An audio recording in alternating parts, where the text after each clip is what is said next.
പ്രസിദ്ധമായ കഥാഭാഗം രാമചരിതം കേരളത്തിൽ വിഭാഗം പാരായണം ചെയ്ത് ആചരിക്കുന്നു.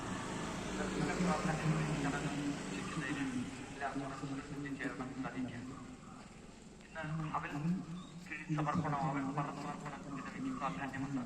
ആ വഴിപാട് സമർപ്പണത്തിന് പങ്കാളികളാകുക, സർവറയോടും നാണയ സമർപ്പണത്തിലൊക്കെ പങ്കാളികളാകണമെന്ന്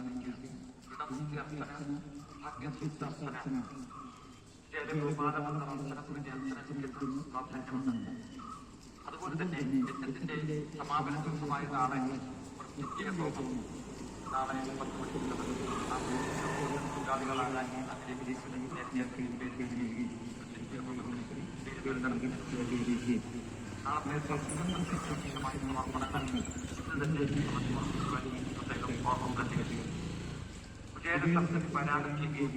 ഏകാദശസ്കന്ധത്തിലേക്ക് പാരായണം എത്തുകയും ചെയ്യുന്നു എന്നൊരു പ്രത്യേകത കൂടിയുണ്ട്.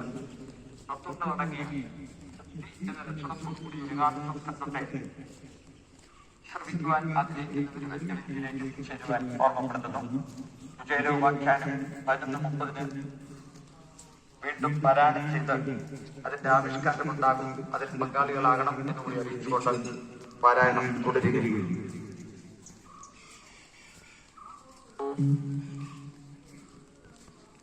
മാധവൻ തന്റെ ഗുണനീയ ബോധമോടെ പറഞ്ഞ